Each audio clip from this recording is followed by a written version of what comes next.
Hello, welcome my students. I am Bhimraj Sutar on my YouTube channel Physics with Bhimraj Sutar. In this lecture, I will explain about physics, branches of physics, history of physics, and some important key points for the students of MCAT and ECAT. First of all, I am explaining the origin of word science. The word science is derived from Latin word "sciere", which means to know, and then this word "sciere" becomes "scientia", which means knowledge. After that, in old French language, this word converted to word science, and then in English, this well-known word science, which means knowledge. A famous scientist, Galileo, is considered as father of science. Now I am telling you what is the definition of science. The systematic knowledge obtained from observations and experiments is called science. Science वो knowledge है जो हमें किसी observation और experiment से achieve होती है। वो नॉलेज जिसको हम किसी ऑब्जर्वेशन और एक्सपेरिमेंट से वेरीफाई नहीं करेंगे, उसको प्रूव नहीं करेंगे, उसको साइंस में इंक्लूड नहीं किया जाएगा। साइंस के लिए ये लाजमी है कि जो भी बात बताई जाए उसका एक्सपेरिमेंटल एविडेंस होना बहुत ज़रूरी है। इब्तिदा में साइंस को दो बड़ी ब्रांचेस में डिवाइड किया गया है। नंबर 1 बायोलॉजिकल साइंस, जिसका ताल्लुक लिविंग मैटर और उसके प्रॉपर्टीज की स्टडी से है।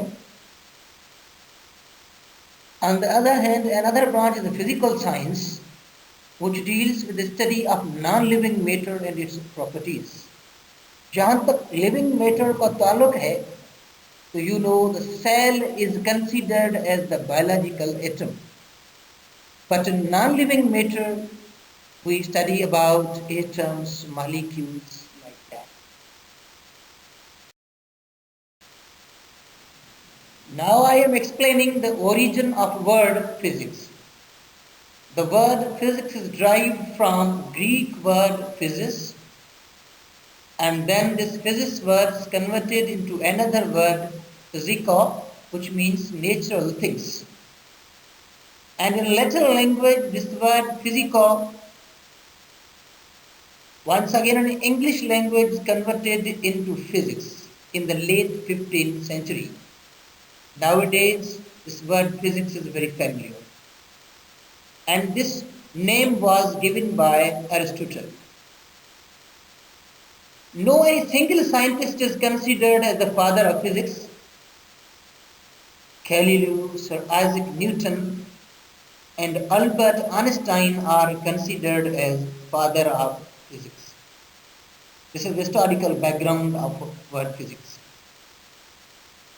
And now I am explaining the definition of physics. The branch of science which offers the study of properties and behavior of matter and energy along with their interaction is called physics. यानी physics science की वो branch है जिसका ताल्लुक matter और energy की study, उसकी properties और इंटरेक्शन से है। जहाँ तक मैटर की प्रॉपर्टीज का ताल्लुक है, some of the properties are physical and some of the properties are chemical. Physical properties we study in physics, but the chemical properties we study in chemistry. On the other hand, the interaction between matter and energy is that for this purpose we have to go to Albert Einstein, who explained the relationship between mass and energy by a famous equation E is equal to mc square. Einstein के मुताबिक energy मास में convert हो सकती है और mass energy में convert हो सकता है, इसको बाद में डिटेल में एक्सप्लेन करेंगे। यह है interaction between matter and energy. Aligned with that, physics is an experimental science which depends upon experimental observations and quantitative measurements. Physics में experiments हैं, physics में observations हैं, physics में quantitative measurements हैं, physics के laws हैं, physics के principles हैं, इसके बगैर हम physics को explain नहीं कर सकते। Physics is a very vast subject. To make its study easy, we have to divide it into different branches.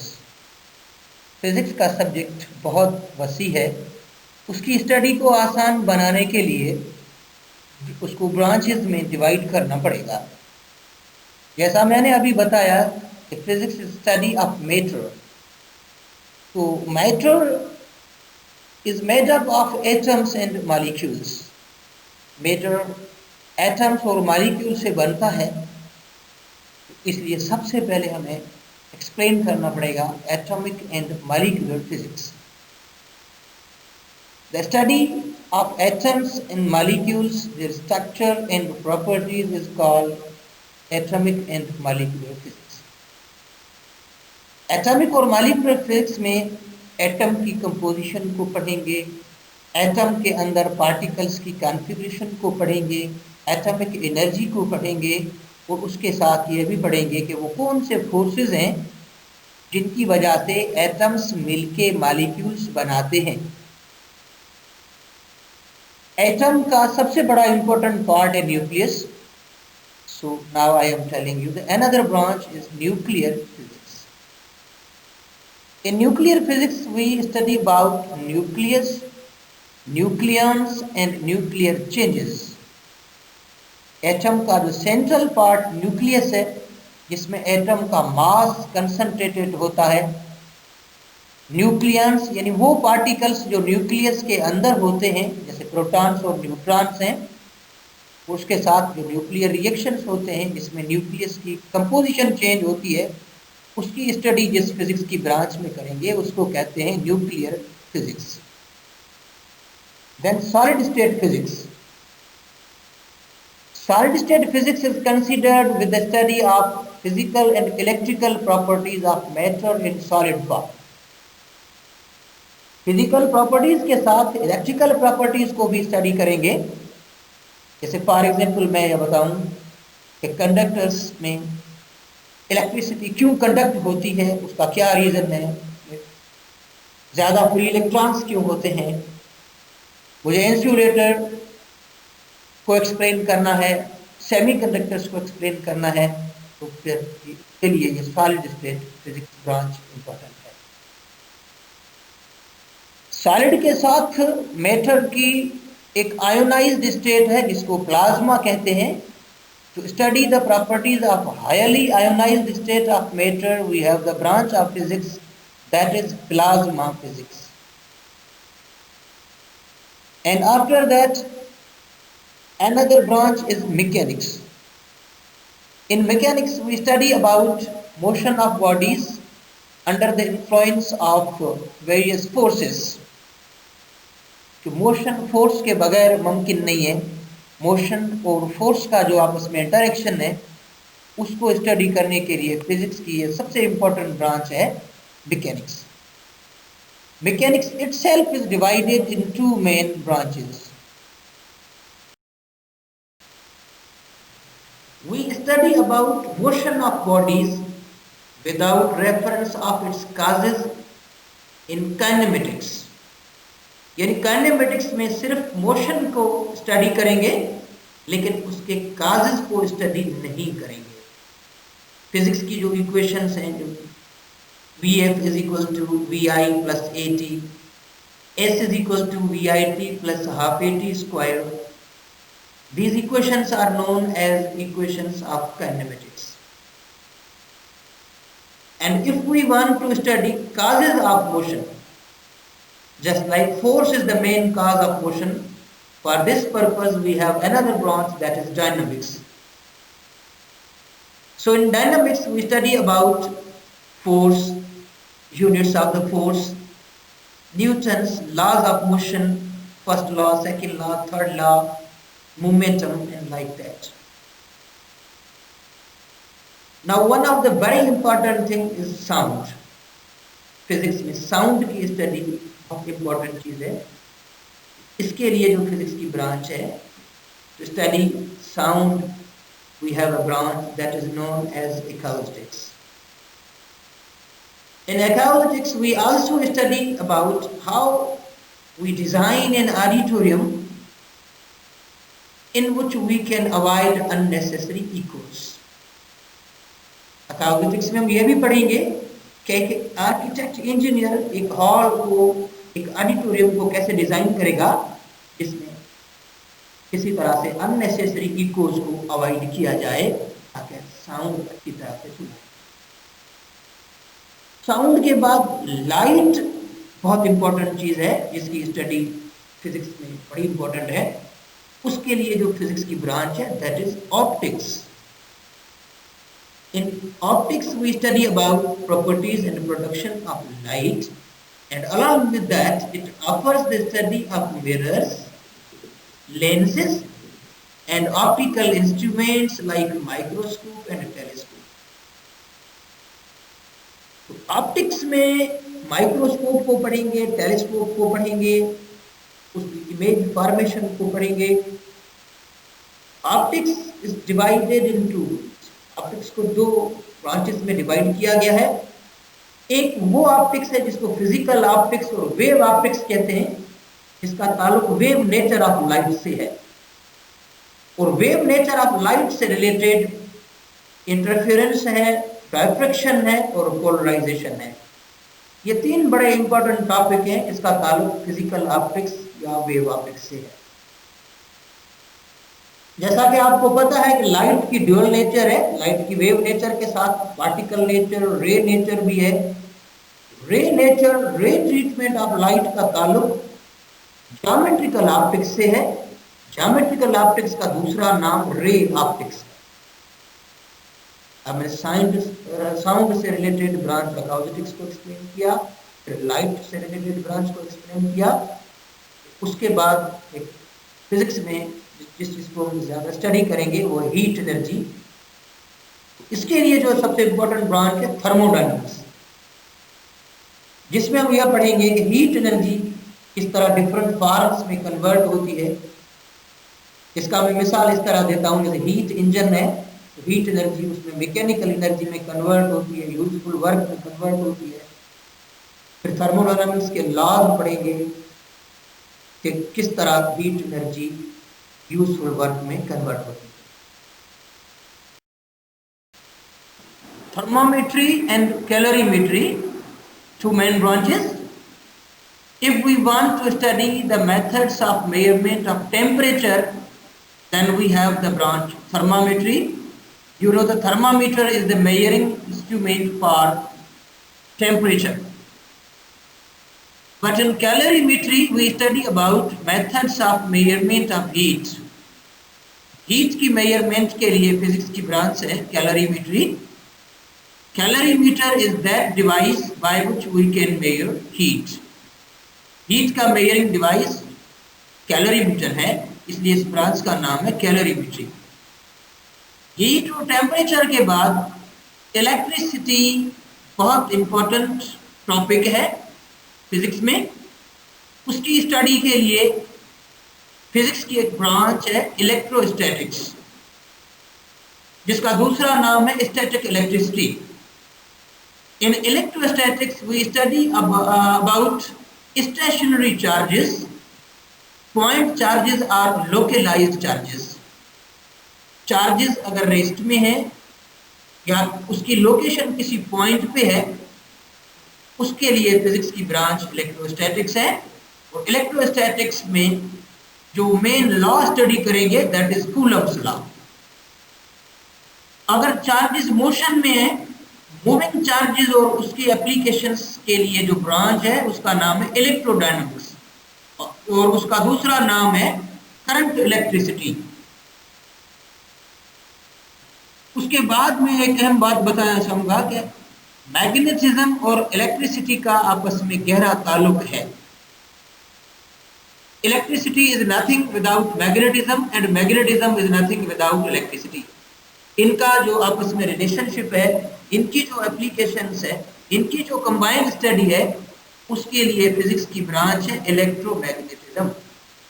यहाँ मैं स्टूडेंट्स को बताना चाहूंगा कि ये हमारे टेक्स्ट बुक के डिफरेंट चैप्टर्स भी हैं जिनमें इनको डिटेल में पढ़ेंगे। उसके बाद एक फिजिक्स की ब्रांच दैट इज इलेक्ट्रॉनिक्स। बहुत सारे ऐसे डिवाइसेस हैं जैसे एम्पलीफायर है, ट्रांजिस्टर है, डायोड्स है, जिसमें इलेक्ट्रिक करंट या इलेक्ट्रॉन्स को वैक्यूम में फ्लो किया जाता है, या गैसेस में फ्लो किया जाता है, या सेमीकंडक्टर्स के थ्रू। तो इलेक्ट्रॉनिक्स फिजिक्स की वो ब्रांच है जिसमें हम उन डिवाइसेस के पढ़ेंगे जिसमें इलेक्ट्रॉन्स का फ्लो या वैक्यूम में होता है, या गैसेस में होता है, या सेमीकंडक्टर्स में। सेमीकंडक्टर्स से रिलेटेड जो इलेक्ट्रॉनिक्स है उसको मॉडर्न इलेक्ट्रॉनिक्स कहते हैं। अब मैं आता हूं फिजिक्स के हिस्टोरिकल डेवलपमेंट के पॉइंट ऑफ व्यू से। तो फिजिक्स 19th सेंचुरी से पहले है, उसको कहते हैं क्लासिकल फिजिक्स। और न्यूटन मैकेनिक्स के जो लॉज हैं वो क्लासिकल फिजिक्स में वैलिड है। न्यूटन को क्लासिकल फिजिक्स का पॉइनर कंसीडर किया जाता है। After 19th century or at the beginning of 20th century, there was a revolution in the history of physics. 19th century के बाद और 20th century के इब्तिदा में फिजिक्स में एक इनकलाब, रिवॉल्यूशन आया। अल्बर्ट आइंस्टाइन की स्पेशल थ्योरी ऑफ रिलेटिविटी ने फिजिक्स की हिस्ट्री को चेंज कर दिया, और इस फिजिक्स को कहते हैं modern physics. The physics after 19th century and at the dawn of 20th century is the modern physics, and it depends on quantum mechanics. Albert Einstein is the pioneer of modern physics. Modern physics एक तफसील से physics का एक chapter है जिसको फिर बाद में अलग स्टडी किया जाएगा। यहाँ पे सिर्फ ये मैं बताना चाहूंगा कि क्लासिकल फिजिक्स में न्यूटन का डोमिनेंट फैक्टर है, लेकिन मॉडर्न फिजिक्स में आइंस्टाइन की special theory of relativity, mass energy relationship, Planck's quantum theory, photo electric effect, photon theory, Compton effect, pair production, annihilation of matter, uncertainty principle, ये कुछ ऐसे processes हैं जिससे मॉडर्न फिजिक्स डिटेल में explain होगी। इसके बाद मैं एक और ब्रांच आपको बताना चाहूंगा जिसका ताल्लुक है measurement of different quantities associated with spectra. Spectrum, जिसमें हम एनर्जी को कैलकुलेट कर सकते हैं, वेवलेंथ को कैलकुलेट कर सकते हैं, इंटेंसिटी ऑफ लाइट को कैलकुलेट कर सकते हैं। That branch is known as spectroscopy. We have a complete chapter in intermediate physics. Spectroscopy, atomic spectra के नाम से हमारे टेक्स्ट बुक में एक डिटेल चैप्टर है जो मॉडर्न फिजिक्स के बाद में है। इसके बाद में एक और जो ब्रांच बताना चाहूंगा कि बहुत सारे पार्टिकल्स हैं जो मैटर को बनाते हैं और रेडिएशंस में इन्वॉल्व होते हैं। इसकी स्टडी से रिलेटेड जो फिजिक्स की ब्रांच है that is known as high energy physics और particle physics. It is the study of the nature of the particles that constitute matter and radiations. उसके बाद फिजिक्स की कुछ वो ब्रांच है जिसका ताल्लुक ओवरलैपिंग साइंसेस से है। जैसे एस्ट्रोनॉमी अगर फिजिक्स को ओवरलैप करेगी, जिसमें एस्ट्रोनॉमिकल ऑब्जेक्ट्स की स्टडी करेंगे, उस ब्रांच का नाम है एस्ट्रोफिजिक्स। स्पेस में जो मैटर और एनर्जी का आपस में इंटरेक्शन है उसकी स्टडी एस्ट्रोफिजिक्स में करेंगे। अर्थ के सरफेस पे जो चेंजेस हैं उनकी स्टडी के लिए जो फिजिक्स की ब्रांच है that is known as geophysics. Earth के अंदर जो नेचुरल हीट है उसको जियोथर्मल एनर्जी कहा जाता है। फिजिक्स का ताल्लुक मेडिकल साइंस से भी बहुत है। उसके लिए जो ब्रांच है that is known as biophysics. That is the study of biological science but depends on the principles of the physics. Biophysics को मेडिकल साइंस का बैकबोन कंसीडर किया जाता है।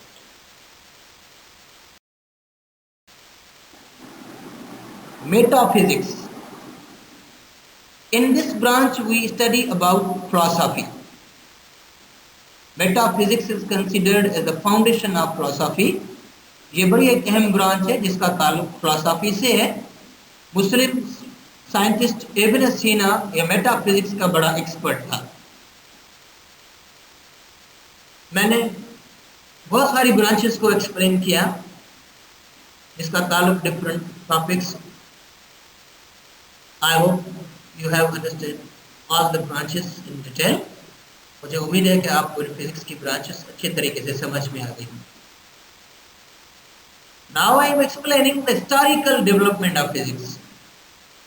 जहां तक फिजिक्स की हिस्ट्री का ताल्लुक है, physics is divided into 5 periods.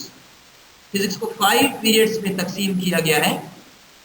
Number 1 है एंशिएंट फिजिक्स, इसका ड्यूरेशन है 3000 BC to 600 AD। और एंशिएंट फिजिक्स के बाद जो सेकंड पीरियड है that is Islamic era physics, जिसका ड्यूरेशन बहुत बड़ा है 600 AD to 1500 AD। और इस टाइम पीरियड में बहुत सारे मुस्लिम साइंटिस्ट ने बड़ी ज़बरदस्त कंट्रीब्यूशन दी थी, जिससे साइंस और टेक्नोलॉजी को डेवलप करने में बहुत आसानी हुई थी। बड़े बड़े मुस्लिम साइंटिस्ट इब्न अल-हिशम, अल-ख्वारिज़मी, अल-बैरूनी, अल-राज़ी, जाबिर बिन हयान, जिनकी बड़ी बड़ी कंट्रीब्यूशन है, जिससे साइंस और टेक्नोलॉजी में भी एक इनकलाब आया था। और इस्लामिक इरा फिजिक्स के बाद जो थर्ड पीरियड है इसको new awakening in physics period कहा जाता है। इसका ड्यूरेशन 1500 AD से स्टार्ट होता है और 1700 AD खत्म होता है। और इस न्यू अवेकनिंग इन फिजिक्स में भी फिजिक्स की कई नई इन्वेंशंस सामने आई थी। कई साइंटिस्ट ने अपने नए नजरिया थ्योरीज को एक्सप्लेन किया था। और इसके बाद फोर्थ नंबर पे जो पीरियड है, चौथा पीरियड है, उसको कहते हैं क्लासिकल फिजिक्स, जिसको मैंने अभी थोड़ी देर पहले जिक्र भी किया था। और उसका ड्यूरेशन है 1700 AD टू 1890 AD। इसका पॉइंटर न्यूटन था। और उसके बाद जो ये फिफ्थ पीरियड है मॉडर्न फिजिक्स, तो 1890 AD से स्टार्ट होता है 19th सेंचुरी के बाद या 20th सेंचुरी के इब्तिदा में। ये अब तक कंटिन्यू है। अभी भी जो नई रिसर्च हो रही है, फिजिक्स की जो डेवलपमेंट्स हो रही है, तो modern physics is still continue. तो जैसा मैंने कहा कि मॉडर्न फिजिक्स की इब्तिदा 20th सेंचुरी से हो रही है, तो इसलिए ये बड़ी इंपॉर्टेंट पॉइंट है। 20th century is called century of physics. 20th century को फिजिक्स की सेंचुरी कंसीडर किया जाता है। तो सबसे ज्यादा डेवलपमेंट, इन्वेंशंस, नए लॉज वो 20th सेंचुरी में मंजर आम पे आए थे। और जहां तक फिजिक्स की हिस्ट्री में फर्स्ट बुक का, कॉम्प्रिहेंसिव बुक का ताल्लुक है, तो Aristotle was the writer of first book on physics. और ये अक्सर स्टूडेंट्स क्वेश्चन पूछते हैं कि फिजिक्स का फर्स्ट फिजिस्ट कौन है साइंस में, तो उसका आंसर है sir Isaac Newton. He is considered as the first physicist in the history.